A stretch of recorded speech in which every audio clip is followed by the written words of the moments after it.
Hindi mahalaga kung sino ako. Mas mahalagang malaman mo kung anong haharapin mo.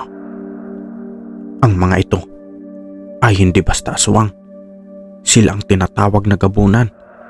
Mga halimaw na hindi lamang laman ang kinakain, kundi pati ang kaluluwa ng biktima. Sa kalaliman ng gabi, kung kailan ang mga ilaw ng bahay sa kabundukan ay isa-isang pinapatay, isang kwentong pinasapasa ng matatanda ang sumasalaysay tungkol sa isang lalaking may kakaibang kapangyarihan. Ang kanyang pangalan ay Tomas, ngunit mas kilala siya bilang ang mananabas ng Samar. Hindi pangkaraniwan ang kanyang itak, isang antigong talim na tila humihinga ng sarili nitong buhay, kumikinang tuwing mabibihisan ng dugo ng kaaway. Sa bawat hampas nito, tila naririnig ang bulong ng mga kaluluwang humihingi ng hustisya. Ang sandatang ito ay sinasabing may basbas ng isang matandang ermitanyo. Isang misteryosong albularyo na nagbigay kay Tomas ng isang agimat, isang kwintas na may nakabaong balahibo ng ibong maya. Ang agimat na ito ang nagbibigay lakas sa kanya para harapin ang mga nilalang na hindi kayang tanggapin ng liwanag ng araw. Isang gabi, habang tahimik na nananahi ang buwan sa makapal na ulap, dumating si Tomas sa baryong Balin sa Sayaw. Hindi tulad ng ibang baryo, nababalot ito ng takot at katahimikan tuwing sasapit ang dilim. Walang alingaungaw ng huni ng kuliglig at kahit ang hangin ay tila nagpipigil ng hininga. Sinundan ni Tomas ang kwento ng mga nawawalang bata, mga alagang hayop na pinapatay at mga misteryosong figurang nakikitang gumagapang sa ilalim ng puno ng baliti. Ang mga naninirahan sa baryo ay halos sumuko na, ngunit si Tomas, tanga ng kanyang agimat at itak, ay handang tumumbok sa puso ng kadiliman. Sa kanyang pagdating, ang simoy ng hangin ay nagiba, tila nagbabadya ng gulo. Sa pagsikat ng araw, dumating si Tomas sa baryo, tila walang nakapansin sa kanya. Ang mga tao'y abala sa pagtago ng kanilang takot sa likod ng pang-araw-araw na gawain. Sa gitna ng plaza, isang matandang babae ang nagbibinta ng mga gulay. Nang makita si Tomas, agad itong lumapit. Kung ikaw ang hinahanap namin, sundalo ng liwanag, sumama ka sa akin. Bulong nito. Napansin ni Tomas ang kanyang mga mata. Mapupula, parang namumuo ang dugo. Ngunit hindi siya natakot. Sinundan niya ang matanda hanggang sa isang kubo sa gilid ng kagubatan. "Lola, sino po ba kayo?" tanong niya. Hindi na mahalaga kung sino ako. Mas mahalagang malaman mo kung anong haharapin mo, sagot ng matanda, sabay abot ng isang papel. Sa loob ng papel ay isang mapa na nagtatakda ng lugar kung saan nagkukuta ang mga aswang. Ang mga ito ay hindi basta aswang. Sila ang tinatawag na gabunan. Mga halimaw na hindi lamang laman ang kinakain, kundi pati ang kaluluwa ng biktima. Hindi nagaksaya ng oras si Tomas. Habang naglalakad papunta sa lugar na itinuturo ng mapa, dama niya ang unti-unting pagbabago sa paligid. Ang puno ng niyog ay tila lumuluhan ng itim na dagta at ang hangin ay puno ng amoy na nabubulok na laman. Sa gitna ng kagubatan, nakita niya ang isang bakas ng paa. Malaki, tila hindi sa tao. Biglang may narinig siyang tunog na pagtawa, malamig at naglalaman ng galit. "Tomas!" sigaw ng isang tinig mula sa likod. Hindi niya inaasahang makita ang isang hugis ng tao, isang babae, ngunit may mahahabang kuko at mga mata na kumikislap sa dilim. "Isa ka sa kanila," malamig niyang sabi. Hinugot niya ang kanyang itak. Ang labanan ay mabilis at brutal. Ang bawat hampas ng itak ni Tomas ay may dalang liwanag na parang apoy na sumusunog sa balat ng aswang. Sa huli, bumagsak ang babae. Ngunit hindi ito natapos. Sa kanyang huling hininga, sinabi nito, Hindi pa tapos. Parating na ang Supremo. Sa baryo, hindi mapakali ang mga tao. Narinig nila ang malalayong sigaw mula sa kagubatan at ang tila alingango ng isang malahalakhak na tinig. Si Tomas ay bumalik sa baryo. Dala ang katawan ng aswang. Ngunit alam niyang hindi ito sapat. Sa kalangitan, nakita niya ang kumpol ng ulap na tila hugis ng isang malaking hayop. Isang babala mula sa Supremo ng mga aswang. Ang Supremo. Ang ugat ng lahat ng ito. Kailangan kong tapusin ito, sabi ni Tomas sa kanyang sarili. Sa gabing iyon, habang tahimik ang baryo, isang grupo ng mga anino ang lumapit sa plaza. Sa gitna nila ay isang higanting nilalang, mataas na may mahahabang sungay at matatalim na ngipin. Siya ang Supremo ng Gabunan. Dumating ka nga, mananabas. Ngunit ang baryo mong ito ay hindi mo na maililigtas. Tanga ng kanyang agimat at itak. Humanda si Tomas. Alam niyang ito na ang huling pagkakataon upang ipakita kung sino siya, ang antingirong mananabas ng Samar.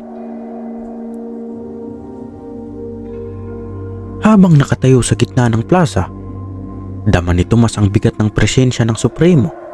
Hindi lamang ang katawan nito ang nakakatakot, parang ang mismong kalikasan ay yumuyuko sa kanyang harapan. Anong nais mo, Supremo? Tanong ni Tomas, hawak ang kanyang itak na tila buhay kumikislap sa liwanag ng buwan. Nais ko ang kaluluwa mo at ang baryong ito ay magiging paraiso ng mga tulad namin, sagot ng Supremo. Hindi na hinihintay ni Tomas na magpatuloy ang halimaw. Sa isang iglap, umatake siya. Mabilis na umiwas sa mahabang braso ng Supremo. Ang itak niya ay humiwas sa hangin. Tumama sa balikat ng nilalang, ngunit tila hindi ito nasaktan. Baliw ka kung akala mong madadaan mo ako sa isang itak, bulyaw ng Supremo. Biglang sumiklab ang lupa. Lumabas ang 6 na aswang mula sa anino nito. Hindi natakot si Tomas. Tumalon siya pabalik at iniangat ang kanyang agimat na biglang kumislap ng liwanag na sapat para mapaatras ang mga halimaw. Ngunit hindi siya makarelax. Alam niyang mas mahirap na laban ang susunod. Ang 6 na aswang ay mabilis na naghiwa-hiwalay. Bawat isa ay sumusugod mula sa iba't ibang direksyon. Ginamit ni Tomas ang kanyang itak. Mabilis na humampas sa unang aswang na napunit ang ulo mula sa katawan. Ngunit ang iba'y patuloy na sumusugod. Ang kanilang mga kuko'y tumutunog sa hangin habang sinusubukan siyang sugatan. Tumalon siya sa gilid, umiwas sa 2 at hinampas muli ang isa na umiyak ng malakas bago mamagsak sa lupa. Napansin niya ang kanilang balat ay parang bakal at ang bawat hampas niya ay nagiging mas mahirap. Anong sekreto ninyo? Tanong niya sa sarili. Sa isang saglit ng pagkakamali, isang aswang ang nakuhuli sa kanyang braso. Nagtatangkang kagatin siya, ngunit bago ito magtagumpay, inilabas ni Tomas ang isang maliit na garapon na puno ng asin at bawang. Ibinaon niya ito sa mukha ng sa aswang na nagsimula itong magliyab at bumagsak. Ang agimat mo lang ang dahilan kung bakit ka pabuhay, sigaw ng Supremo. Lumapit ito at sinampal si Tomas at tumalsik siya ng ilang metro palayo. Tumama ang kanyang likod sa isang puno at naramdaman niya ang sakit na parang apoy na dumadaloy sa kanyang katawan.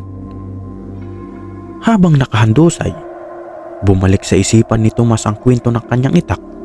Ang itak ay pag-aari ng kanyang lolo, isang veteranong mandirigma na nakipaglaban sa mga Hapon noong panahon ng digmaan. Sa bawat laban, ito'y binabasbasan ng isang albularyo upang maging sandata laban sa hindi lamang tao, kundi pati sa mga nilalang na hindi kayang makita ng karaniwang mga mata. Hawak ang kanyang itak. Tumayo muli si Tomas, ang dugo'y tumutulo mula sa kanyang bibig, ngunit ang kanyang determinasyon ay hindi natitinag. Lumabang ka, Supremo. Sigaw niya. Ang itak ay kumislap ng isang kakaibang liwanag, mas maliwanag kaysa dati. Ang mga aswang na natitira ay umatras, natatakot sa bagong lakas na hawak ni Tomas. Akala mo'y kaya mong talunin ako sa liwanag na iyan? Marami nang sumubok, mananabas. Galit na sagot ng Supremo. Ngunit sa unang hampas ni Tomas, gamit ang kanyang itak, naramdaman ng Supremo ang sakit, isang kirot na hindi pa niya nararanasan. Bumagsak ito sa lupa, duguan, ngunit hindi pa rin sumusuko. Ito pa lang ang simula, Tomas. Darating ang oras na ang mga tulad ko ay babangon muli. Banta ng Supremo bago ito tuluyang bumagsak at naglaho sa liwanag ng araw. Sa kabila ng pagkatalo ng Supremo, hindi mapakali si Tomas habang naglalaho ang katawan ng nilalang na iwan ang isang bagay sa lupa, isang madilim na anting-anting na kumikislap ng kakaibang liwanag. Nang lapitan niya ito, naramdaman niya ang kakaibang init mula sa bagay na iyon, tila humihinga ng kasamaan. Kinuha niya ito gamit ang isang basahan at inilagay sa kanyang bag. Alam niyang delikado itong hawakan, ngunit mas delikado kung mapunta ito sa maling kamay. Babalik ako sa kubo ng matanda, sabi niya sa sarili, tumingin sa paligid ng baryo. Napansin niyang tahimik ang mga tao, tila nagtatago sa kani-kanilang bahay. Pagbalik niya sa kubo, naroon ang matandang babae na nagbibigay sa kanya ng mapa noong una. Ngunit ngayon, masama ang tingin nito kay Tomas. May dala kang sumpa. Tungkol ba ito sa iniwan ng Supremo? Ang matanda'y tumayo at kinuha ang anting-anting mula sa bag ni Tomas, gamit ang isang pares ng sipit na gawa sa kawayan. Ito ang tanda ng kanilang leader. Sa oras na mahanap ito ng mga tagasunod ng Supremo, muling mabubuhay ang kanilang hari. Anong dapat kong gawin? Sirain mo ito, ngunit hindi yon madali. Kailangan mong pumunta sa isang lugar kung saan ang apoy ng liwanag ay hindi kailanman namamatay. Sa Mount Magdaraog, sa puso ng Samar. Kinabukasan, sinimulan ni Tomas ang kanyang paglalakbay papunta sa Mount Mandaraog, isang lugar na kilalang delikado at puno ng mga kwento ng kababalaghan. Habang binabaybay niya ang makikitid na daan, nararamdaman niya ang kakaibang simoy ng hangin, parang may nagmamasid sa kanya. Sa daan, nakasalubong niya ang isang lalaki. Matanda na, ngunit matipuno pa rin. Ito si Mang Lero, isang mangangaso na kilala sa lugar. Balita ko, ikaw ang mananabas. Delikado ang nilalakaran mo. Hindi lamang hayop ang nasa bundok na iyon, sabi nito habang hinihigpitan ang hawak sa kanyang sibat. Alam ko, at doon ako papunta para tapusin ang sumpa ng Supremo, sagot ni Tomas. Sasama ako. Hindi mo kayang mag-isa. Mas mabuti ng dalawa tayo, sabi ni Mang Lero. Habang umaakyat sila sa bundok, napansin nila ang mga bakas ng kakaibang nilalang. Malalaking paa na parang may mahahabang kuko. Naririnig din nila ang mga aliw-ngaw ng tila iyak ng sanggol, ngunit alam nilang hindi iyon totoo. Sa gitna ng kagubatan ng Mount Mandaraog, sinalubong sila ng tatlong nilalang na mukhang tao, ngunit may mga pakpak ng paniki at mahahabang buntot. Ang kanilang mga mata ay kasing pula ng dugo at ang kanilang mga kuko ay parang itak na handang pumatay. Ibigay niyo ang tanda ng Supremo at papalayain namin kayo, sabi ng isa. Hindi kailanman. Bakit ko ibibigay sa inyo ito? Sigaw ni Tomas sabay hugot ng kanyang itak. Ang laban ng sumunod ay napuno ng dugo at galit. Si Mang Lero ay ginamit ang kanyang sibat upang tumusok sa isa sa mga tagapagbantay, habang si Tomas ay mabilis na umiwas at pumatay ng dalawa. Ngunit sa kabila ng kanilang tagumpay, alam nilang mas marami pang darating. hindi tayo makakapagpahinga dito. Kailangan nating bilisan ang pag-akyat, sabi ni Tomas. Nang marating ni na Tomas at Mang Lero ang isang patag na bahagi ng bundok, sinalubong sila ng nakakabinging katahimikan. Ang paligid ay tila inabandona ng buhay. Walang hayop, walang ihip ng hangin, tanging ang malalaking puno na tila mga multong nakatayo ang natatanaw. Sa kalagitnaan ng lugar ay may isang altar na gawa sa itim na bato, at sa gitna nito ay isang lawang puno ng kumukulong itim na likido. Ramdam ni Tomas ang bigat ng lugar. Tila lahat ng kasamaan sa mundo ay nagtipon dito. Dito natin wawakasan ang sumpa, sabi niya kay Mang Lero. Ngunit bago pa siya makalapit sa altar, nagsimula ang lupa na manginig. Sa gitna ng altar, lumitaw ang isang higanting anyo, isang halimaw na may 6 na braso, malalaking sungay at mga mata na nagliliyab. Ito ang tagapag-ingat ng tanda, isang nilalang na nabubuhay upang protektahan ang kapangyarihang iniwan ng Supremo. Ibigay ang anting-anting o kayo'y magdororosa, bulya ng halimaw. Hinugot ni Tomas ang kanyang itak at tumanda. Hindi ako umatras sa Supremo, at lalo na hindi ako atras sa'yo, sigaw niya. Agad umatake ang halimaw. Gamit ang 6 na braso nito upang hampasin si Tomas at si Mang Lero, mabilis na umiwas si Tomas, habang si Mang Lero naman ay nagtapon ng sibat patungo sa mata ng nilalang. Tumama ito, ngunit hindi nito nasaktan ng halimaw, bagkus ay lalo itong naghalit. Ginamit ni Tomas ang kanyang agimat. Iniangat ito at hinawakan ng mahigpit. Naglabas ito ng liwanag na sumilaw sa halimaw, dahilan upang ito'y umatras ng bagya. Sa pagkakataong iyon, sinamantala ni Tomas ang kahinaan ng halimaw at hinampas ito gamit ang kanyang itak. Tumama sa isa sa mga braso nito. Ang braso ay naputol, ngunit agad din itong muling tumubo. Hindi ito madali, sabi ni Mang Lero habang naghahanda ng bagong sibat. Distraction lang ang kailangan, sagot ni Tomas. Habang ginugulo ni Mang Lero ang halimaw, tumakbo si Tomas papunta sa altar. Inilabas niya ang anting-anting ng Supremo at inilapit ito sa kumukulong itim na likido. Nagsimulang magwala ang halimaw. Huwag mong gawin iyan!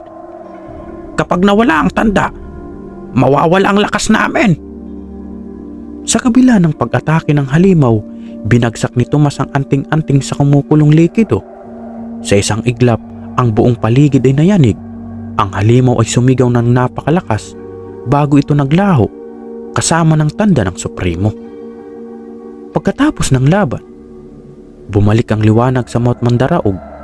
Ang mga ibon ay nagsimulang umawit at ang paligid ay muling napuno ng buhay. Bumagsak sa lupa si Tomas, pagod ngunit kampante. Natapos na ba talaga? Tanong ni Mang Lero habang tinutulungan siyang tumayo. Ang tanda ay nawala na. Ngunit hindi ibig sabihin nito na tapos na ang laban. Marami pang aswang, marami pang kasamaan. Ngunit sa bawat laban, handa akong harapin sila. Bumaba sila ng bundok. Dala ang mga sugat, ngunit puno ng pag-asa. Alam ni Tomas na ang kanyang misyon bilang antingirong mananabas ay hindi pa tapos. Ngunit isa itong tagumpay na nagbibigay inspirasyon sa kanya. Sa kanyang pagbabalik sa baryo, inakala ni Tomas na magiging tahimik na muli ang kanyang buhay. Ngunit pagpasok pa lamang niya sa kanyang bahay, naramdaman niya ang bigat ng isang hindi pangkaraniwang presensya. Ang kanyang agimat, na dati mainit at buhay sa kanyang bulsa, ay biglang tumahimik, isang masamang palatandaan. Tomas, tawag ni Aling Lusing, isa sa mga matandang kapitbahay niya, habang kumakatok sa kanyang pintuan. May kakaiba na namang nangyayari sa gubat. Nawawala ang ilang mga bata mula sa baryo at ang ilan sa mga kalalakihan ay natagpuang patay. Ngunit hindi ordinaryo ang kanilang mga sugat. parang kinain ang laman nila. Nanlamig ang dugo ni Tomas. Hindi pa tapos ang kanyang laban. May natitira pang tagasunod ng Supremo, sabi niya sa sarili. Kinabukasan, pinuntahan ni Tomas si Manglero na noon ay abala sa paghahanda ng mga patibong sa paligid ng baryo. Mukhang tama ka, Tomas. Hindi pa tapos ang laban natin. Ayon sa mga kwento ng mga matatanda, ang Supremo ay may iniwang mga tagapagmana, mga halimaw na pinagkakatiwalaan niya ng kanyang kapangyarihan bago pa man siya maglaho. Ang bawat isa sa kanila ay malalakas, mas matalino kaysa sa karaniwang aswang. At walang habas kung pumatay. May alam ka ba kung nasaan sila? Sa Hilaga, sa lumang kuweba, malapit sa ilog. Naroon ang isang nilalang na tinatawag nilang Haring Gabunan. Isa sa mga tagapagmana. Napaisip si Tomas kung ang Supremo ay hari ng kadiliman, ang Haring Gabunan ang maaaring sumunod sa trono nito. Kasama ni Manglero, tinungo nila ang kuweba na sinasabing pugad ng Haring Gabunan. Sa kanilang paglalakbay, naramdaman nilang matinding lamig na tila sinadya upang pigilan ang sino mang maglalakas loob na pumasok. Sa labas ng kuweba, nakita nila ang mga simbolo ng sumpa, mga ulo ng hayop na nakasabit sa mga sanga ng puno at ang lupa'y puno ng tuyong dugo. Handa ka na ba? Handa ako. Ngunit kailangan nating mag-ingat. Mas matalino ang halimaw na ito. Pumasok sila sa loob ng kuweba at agad silang sinalubong ng dilim. Ginamit ni Tomas ang kanyang agimat upang magbigay ng liwanag. Ngunit ang dilim sa kuweba ay tila buhay, nilalamon ng liwanag. Sa kalagitnaan ng kuweba, naroon ang Haring Gabunan, isang halimaw na may katawan ng tao. Ngunit ang mukha ay parang paniki at ang mga pakpak ay kayang magkubli ng kanyang buong katawan. Ikaw ang pumatay sa aming Suprema. Ngayon, ikaw ang magbabayad, sabi ng Haring Gabunan. Ang boses ay tila galing sa ilalim ng lupa. Biglang umatake ang Haring Gabunan. Mas mabilis kaysa sa inaasahan ni na Tomas at Manglero. Ginamit ni Tomas ang kanyang itak, ngunit ang balat ng halimaw ay matibay at tila hindi napupunit. Distraction lang, sigaw ni Tomas kay Manglero. Habang pinupukaw ni Manglero ang atensyon ng halimaw gamit ang kanyang sibat, sinubukan ni Tomas na lumapit upang tamaan ang puso nito. Ngunit nahuli siya ng halimaw at tinapon sa pader ng kuweba. Tomas! Sigaw ni Manglero. Habang nakahandusay si Tomas, nararamdaman niya ang itak niya ay nag-iinit. Muling kumislap ang kanyang agimat at sa isang iglap, ang kanyang itak ay tila nagkaroon ng apoy na nagmumula sa kanyang sariling lakas.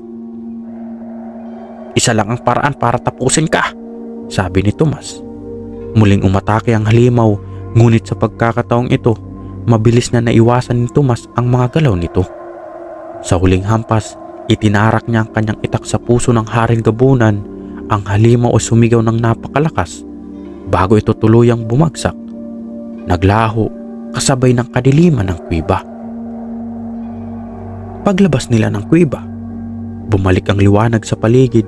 Ang baryo ay muling naging payapa at ang sumpa ng Supremo ay tuluyan ng naglaho. Tapos na ang laban, sabi ni Tomas habang tinatapik sa balikat si Manglero.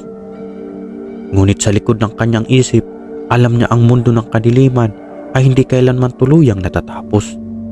At habang may mga halimaw pa sa mundo, ang kanyang misyon bilang antingerong mananabas ay magpapatuloy. Makalipas ang ilang linggo ng katahimikan, isang estranghero ang dumating sa baryo. Siya ay isang matandang lalaki na balot sa itim na balabal at sa kanyang likod ay may daladalang mahabang tungkod na may nakaukit na misteryosong simbolo. Tumigil siya sa gitna ng plaza. Tinitingnan ang bawat tao na tila hinahanap ang isang partikular na individual. Nasaan ang tinatawag nilang antingerong mananabas? Malamig niyang tanong sa mga tao. Nabahalang mga taga-baryo at mabilis na nagtipon sa bahay ni Tomas. Tomas, may kakaibang lalaki sa plaza. Hinahanap ka, sabi ni Aling Lusing. Lumabas si Tomas. Dala ang kanyang itak at agimat. Sa pagharap na sa estranghero, ramdam niya agad ang kakaibang enerhiya nito. Hindi ito ordinaryong tao. Ako si Tomas. Anong kailangan mo sa akin? Ang estranghero ay ngumiti. Ngunit ang ngiting iyon ay puno ng pananakot. Ako si Padre Severino, isang mambabarang mula sa Mindoro. Narinig ko ang tungkol sa iyong ginawa sa Supremo at narito ako upang magbigay ng babala. Bakit mo ako binabalaan? Tanong ni Tomas, nananatiling alerto. Ang pagkatalo ng Supremo ay nagbigay daan sa isang mas malaking banta. Ang kanyang kapangyarihan ay iniwan sa isang nilalang na higit pa sa iyong nakaharap. Siya ang tinatawag na anino ng pagkawasak. Isang nilalang na sumisipsip ng lakas mula sa pagkamatay ng mga supremo at tagapagmana. Ayon kay Padre Severino, ang anino ng pagkawasak ay isang sinaunang nilalang na nagmula pa sa panahon ng mga unang tagapag-ingat ng kadiliman. Sa bawat pagkatalo ng isang makapangyarihang halimaw, ang nilalang na ito ay nagiging mas malakas. Ito ang dahilan kung bakit ako narito. Hindi mo siya kayang labanan mag-isa.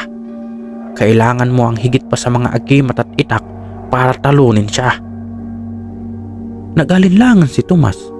Kahit na maraming beses na siyang nanalo laban sa mga halimaw, ang kwento ni Padre Severino ay nagbigay sa kanya ng kaba. Ano ang dapat kong gawin? May 3 agimat na kayang magpahina sa nilalang na ito. Ang isa ay nasa Samar, ang pangalawa ay sa Bohol, at ang pangatlo ay sa Mindoro. Kailangan mong tipunin ang 3 ito bago dumating ang anino ng pagkawasak. Walang pag-aalinlangan, sinimulan ni Tomas ang kanyang bagong misyon kasama si Mang Liro. Umalis sila sa baryo patungo sa unang lokasyon kung saan matatagpuan ang isa sa mga agimat. Ang unang agimat ay kilala bilang Bertod ng Apoy, isang amulitong may kakayahang sumunog sa kahit anong anyo ng kadiliman. Ayon kay Padre Severino, ito ay nakatago sa isang kuweba na tinatawag na Yungib ng Apoy sa kabundukan ng Samar. Habang nilalakad nila ang masukal na gubat, naramdaman ni Tomas ang unti-unting pagbabalik ng presensya ng kadiliman. Ang mga mata ng gubat ay tila nagmamasid sa bawat galaw nito. Handa ka ba sa bagong laban na ito? Tanong ni Mang Liro. Walang ibang mapipilian kundi harapin ito. Kung hindi natin ito gagawin, walang matitira sa atin. Sa pagsapit nila sa lugar kung saan sinasabing naroon ang Bertod ng Apoy, bumungad sa kanila ang isang malapintuan na bato na may mga ukit ng sinaunang simbolo. Nagsisindi ng ilawan si Mang Liro, ngunit kahit anong liwanag ang ibato nila sa loob ng yungib, tila nilalamon ito ng dilim.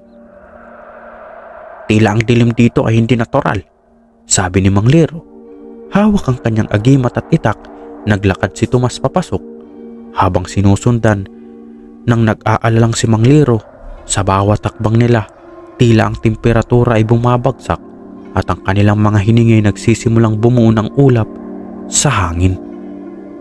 Sa kalagitnaan ng yungib, narinig nilang isang mabagal ngunit malalim na tinig. Sino ang nangas na pumasok sa aking tirahan? Mula sa kadiliman, lumitaw ang isang nilalang na tila gawa sa usok at apoy. Ang katawan nito ay animoy na babalot ng lumiliyab na karbon, habang ang mga mata nito ay nagliliyab na parang nagbabagang baga. Ako si Tomas, ang natitirang mananabas. Kinuha ko ang Supremo, at ngayon ay kinuha ko ang agimat ng iyong Panginoon. Ang nilalang ay ngumiti, at mula sa kanyang bibig ay bumulwak ang apoy. Kung ganon, ipakita mo sa akin ang iyong lakas, tao! Sa unang salpok, mabilis na umatake ang nilalang gamit ang kanyang mga kamay na puno ng apoy. Muntikan nang matamaan si Mang Liro, ngunit mabilis itong nakaiwas. Sumabay si Tomas, sinubukang sugatan ang halimaw gamit ang kanyang itak, Ngunit ang balat nito ay hindi tinatablan. Kailangan nating gumamit ng estratehiya, sigaw ni Mang Lero. Habang nagtatago mula sa apoy ng nilalang, napansin ni Tomas na sa tuwing bumubuga ito ng apoy, ang katawan nito ay tila humihina at nawawalan ng hugis. kapag bumuga ito ng apoy, doon tayo umatake, sabi ni Tomas. Gamit ang kanyang agimat, inantay ni Tomas ang tamang pagkakataon. Nang bumuga ng apoy ang nilalang, mabilis siyang sumugod at tinamaan ito sa gitna ng katawan gamit ang kanyang itak. Nagkibit ito nang biglang naglaho sa usok. Iniwang nakalutang ang isang maliit na agimat na animoy gawa sa kristal na apoy. Ang bertod ng apoy, sabi ni Mang Lero habang pinulot ito ni Tomas. Habang papaalis sila mula sa yungib, naramdaman nila ang isang malakas na pagyanig mula sa lupa. Hindi ito maganda, sabi ni Tomas habang ang paligid nila tila bumubulusok. Sa kanilang pagtakbo palabas ng kuweba, napansin nila ang mga mata ng gubat na muli namang nagmamasid. Ngunit sa pagkakataong ito, mas maraming nilalang ang lumabas mula sa dilim, mga aswang na may anyong hayop at tao. Hindi nila tayo titigilan hanggang hindi nila nakukuha ang agimat. Kung ganoon, hindi rin tayo titigil hanggang hindi natin natatapos ang ating misyon, sagot ni Tomas. Habang tumatakbo palabas ng yungib, sunod-sunod ang pag-atake ng mga aswang. Ang bawat nilalang ay tila pinakawalan mula sa kalaliman ng gubat upang pigilan sila. Ang ilan ay anyong paniki at bumubulusok mula sa itaas, habang iba naman ay parang mga tao na may mahabang kuko at matatalim ng ngipin. Tomas, masyado silang marami, sigaw ni Mang Lero habang ginagamit ang kanyang sibat upang labanan ng isang aswang na biglang umatake mula sa likuran. Ang agimat na bertod ng apoy ay nagsimulang magbigay ng kakaibang init sa katawan ni Tomas. Tila binibigyan siya ng lakas na hindi niya inaasahan. Sa bawat hampas ng kanyang itak, parang nagbabaga ang talim nito at ang mga aswang na kanyang natatamaan ay agad na natutupok. Ang agimat! Ito ang nagbibigay sa akin ng apoy.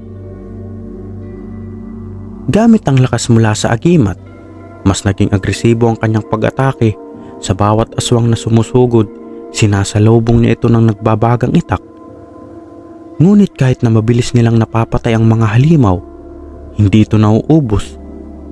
Kailangan nating makaalis dito, sabi ni Tomas. Habang nagpapatuloy ang laban, isang malamig na boses ang pumuno sa paligid. Hindi mo madadala ang bertod ng apoy sa iyong misyon, Tomas. Mula sa anino ng gubat ay lumitaw ang isang mataas na nilalang na balot sa itim na usok. Ang kanyang mga mata ay maladugo at ang boses niya ay tila nagmumula sa lahat ng direksyon. Ikaw ba ang anino ng pagkawasak? Tanong ni Tomas. Ang kanyang mga kamay ay mas lalong hinihigpitan ang hawak sa kanyang itak. Hindi pa. Ako ang kanyang sugo. Ang bantay ng bawat agimat na iyong hinahanap. At dito magtatapos ang iyong laban, sagot ng nilalang.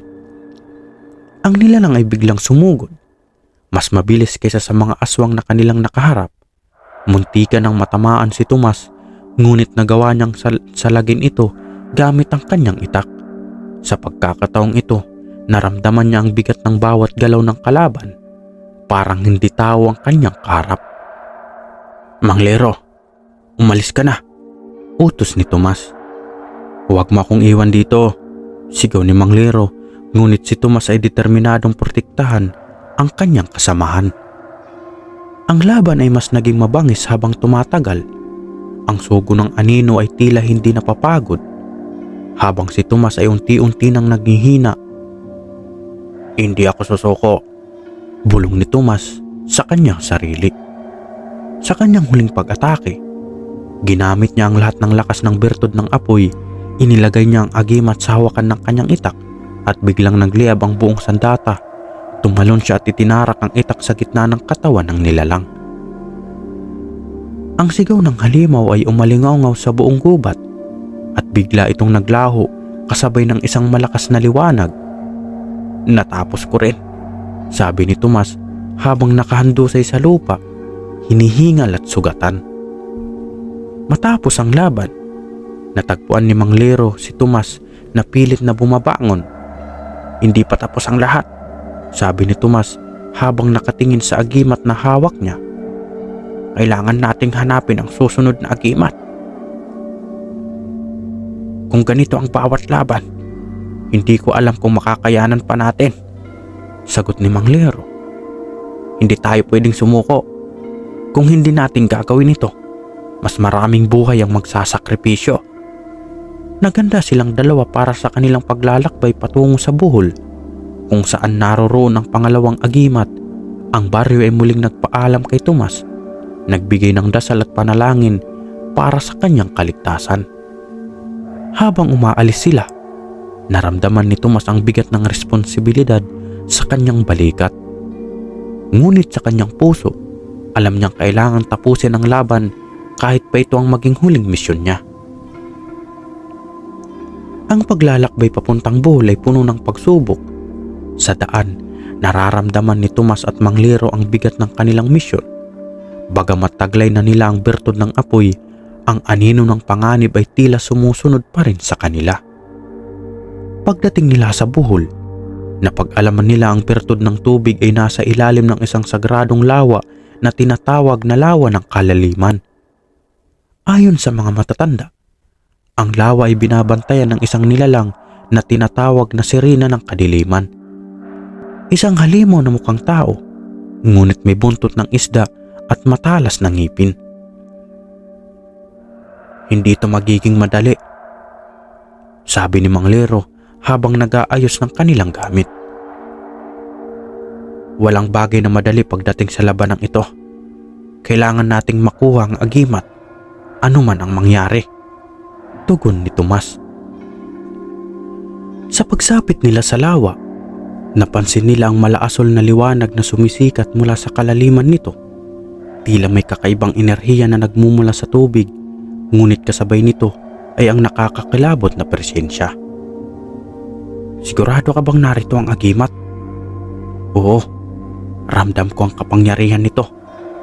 Habang papalapit sila sa gilid ng lawa, biglang sumulpot mula sa tubig ang nilalang na binanggit ng matatanda. Ang sirena ng kadiliman ay may mahabang itim na buhok, matalim na mata at balat na animoy nababalutan ng lumot.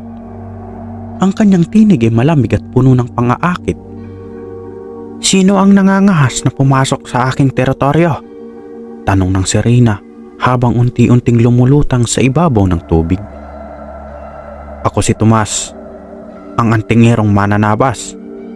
Narito ako upang kunin ang bertod ng tubig. Tumawa ang sirena, ngunit ang halakhak niya ay parang sibat na tumutusok sa pandinig. Kung gusto mo ang agimat, kailangang patunayan mo ang iyong lakas. Hindi mo ito makukuha ng walang kapalit. Hindi nagaksaya ng oras ang sirena at agad na umatake. Ang kanyang buntot ay nagmistulang isang barena na mabilis na umikot. Nililikha ang malalakas na alon na halos sumira sa paligid ng lawa. Si Mang Lero ay napatras, ngunit si Tomas ay nanatiling nakatayo. Hawak ang kanyang itak na nag-aapoy. Gamit ang bertod ng apoy, hinarap ni Tomas ang sirena. Ang bawat hampas niya ay nag-iiwan ng bakas ng apoy sa tubig, ngunit tila hindi ito sapat upang talunin ang nilalang. Mang Lero, kailangan kong makalapit sa kanya, sigaw ni Tomas. Ginamit ni Mang Lero ang kanyang sibat upang abalahin ang sirena. Habang si Tomas ay lumusong sa tubig, ramdam niya ang lamig na tila umaabot sa kanyang mga buto. Ngunit hindi siya nagpatinag. Sa wakas, nakalapit siya sa sirena at tinarget ang kanyang buntot, ang pinagmumulan ng kanyang lakas. Sa isang mabilis na galaw, itinagani ni Tomas ang kanyang itak at nagliyab sa tubig. Ang sirena ay napasigaw at sa kanyang paghina, lumitaw mula sa kaliliman ng lawa ang bertod ng tubig, isang maliit na asol na kristal na kumikislap na parang tubig sa sikat ng araw. Kunin mo na ito, sabi ng sirena bago siya tuluyang naglaho. Hawak nila ngayon ang dalawang agimat, ngunit alam nilang mas matindi ang susunod nilang haharapin. Dalawa ng hawak natin, sabi ni Tomas habang tinitingnan ang bertod ng tubig at bertod ng apoy. Ngunit ang huling agimat sa Mindoro ang magiging pinakamahirap. Bakit mo nasabi? Dahil ang huling bantay ay mismong tagapaglingkod ng anino ng pagkawasak. Matapos ang kanilang tagumpay sa Bohol, agad na naghanda sina Tomas at Manglero para sa kanilang huling misyon, ang paghahanap sa bertod ng hangin sa kabundukan ng Mindoro. Ayon sa mga alamat, ang agimat na ito ay pinangangalagaan ng isang nilalang na tinatawag na Haring Ulap, isang halimaw na may kakayahang maglaho sa hangin at kontrolin ang mga bagyo. Sa kanilang paglalakbay, naramdaman nila ang bigat ng mga agimat na hawak nila. Bagamat nagbibigay ito ng kapangyarihan, naroon din ang kakaibang pakiramdam ng responsibilidad. Alam nilang ang bawat agimat ay may dalang sumpa at ang kanilang misyon ay hindi basta para sa kapangyarihan, kundi para sa kaligtasan ng marami. Kung tama ang impormasyon ng matanda sa Bohol, ang Haring Ulap ang pinakamalakas sa mga bantay, sabi ni Manglero habang sila'y naglalakad sa masukal na gubat ng Mindoro. Kaya, kailangan nating maganda, sagot ni Tomas habang hawak ang kanyang itak at ang dalawang agimat. Sa kanilang pag-akyat sa kabundukan, nakasalubong nila ang malalakas na hangin na tila pumipigil sa kanilang pag-usad. Ang bawat hakbang ay mabigat at ang malamig na hangin ay parang patalim na bumabaon sa kanilang balat. Tila nararamdaman na ng Haring Ulap ang ating presensya, sabi ni Tomas. Habang naglalakad, napansin nila ang mga puno na animoy buhay, ang mga sanga ay gumagalaw at ang mga anino ay tila nagmamasid. Maging handa ka, Manglero. Hindi natin alam kung kailan sila aatake. Sa isang iglap, isang malakas na sigaw ang nagmula sa itaas. Isang napakalaking nilalang ang bumaba mula sa ulap, ang Haring Ulap. Ang katawan nito ay gawa sa hangin at ulap, ngunit ang mukha nito ay tulad ng isang halimaw na gawa sa usok. Sino kayo upang gambalain ang aking kaharian? Tanong ng nilalang. Ang boses nito ay umaalingaw-ngaw sa buong paligid. Dumating kami upang kunin ang bertod ng hangin, sagot ni Tomas habang itinutok ang kanyang itak. Ang agimat na ito ay hindi para sa mahihina. Kailangan ninyong patunayan ang inyong lakas, sagot ng Haring Ulap. Mabilis na umatake ang Haring Ulap gamit ang malalakas na hangin na tila nagiging matatalim na espada. Si Tomas ay halos matulak sa lakas ng bagyo, ngunit ang kanyang bertod ng apoy ay nagbigay sa kanya ng init na tumutunaw sa malamig na hangin.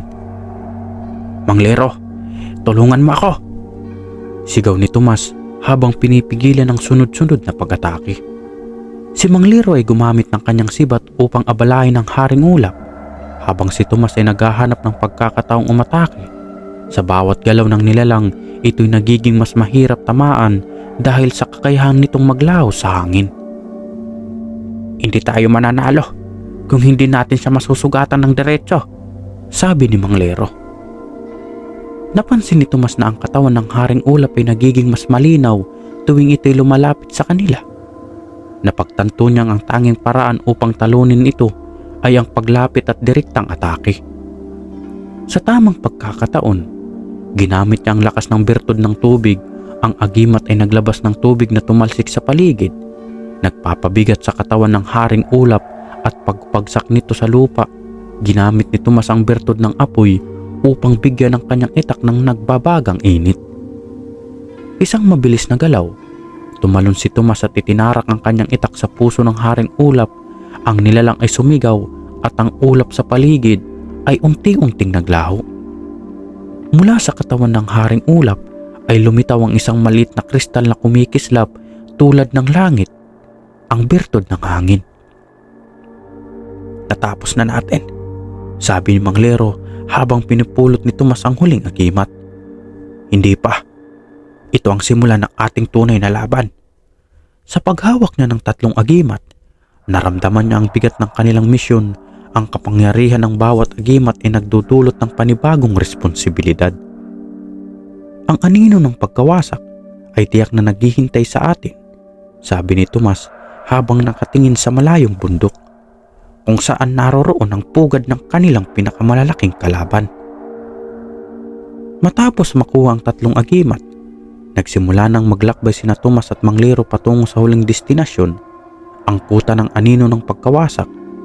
Ang lugar ay matatagpuan sa isang liblib na bundok sa hilaga ng Samar, isang lugar na kilala sa pagiging tahanan ng pinakamatinding nilalang at mga nilalang ng dilim. Habang naglalakbay, ramdam ni Tomas ang matinding bigat ng responsibilidad na dala ng mga agimat. Ang mga ito ay nagbibigay ng kapangyarihan, ngunit kasabay nito ang panganib ng malupit na kalaban. Ang anino ng pagkawasak ay isang nilalang na may kakayahang magbago ng anyo, sabi ni Mang Lero, ang kanyang mga mata ay puno ng pag-aalala. Hindi mo alam kung sino ang kausap mo hanggang sa huli. Ngunit wala na tayong ibang pagpipilian. Kailangan natin itong tapusin, sagot ni Tomas na hindi inaalis ang tingin sa daan. Pagdating nila sa tuktok ng bundok, natagpuan nilang isang puok na pinapalibutan ng mga kapal na ulap at dilim. Ang mga puno ay tumubo sa kakaibang paraan at ang hangin ay nagdadala ng mabangong amoy ng kamatayan. Sa kabila ng lahat ng ito, si Tomas ay Mang Lero ay nagpatuloy, nagtutok sa kanilang layunin. Habang papalapit sila sa gitna ng lugar, biglang tumahimik ang paligid, ang kalikasan mismo ay tila huminto, at ang hangin ay nag-iba ng direksyon. Nagulat sila nang makita ang isang malaking anino na dahang-dahang humarap sa kanila. Ito na ang huling pagsubok. Ang tinig ng anino ng pagkawasak ay umabot sa kanilang mga tainga. Ngunit hindi kami matatakot. Narito kami upang tapusin ang lahat ng ito. Ang nilalang ay may anyong naglalakihang anino.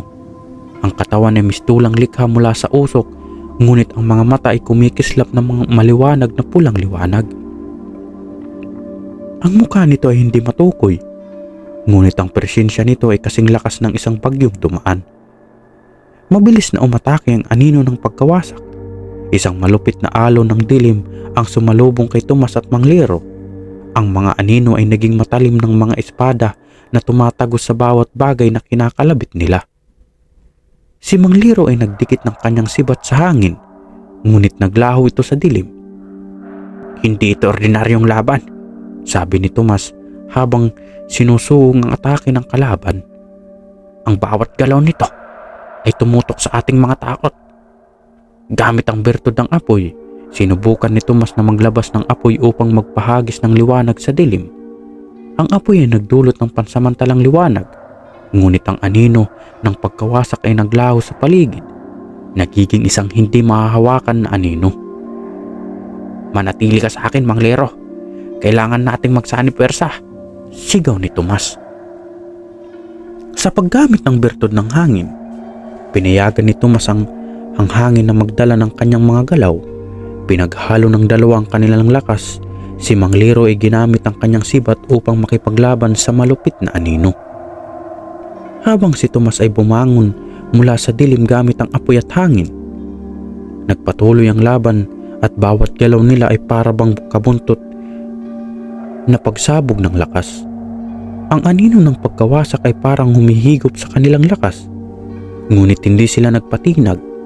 Sa isang huling pagtatangka, pinagsama ni Tomas ang 3 agimat, bertud ng apoy, bertud ng tubig at bertud ng hangin. Ang lahat ng naganap ay nagbigay ng isang napakabigat na lakas, isang pagsabog ng apoy, tubig at hangin na nagtaglay ng liwanag at init.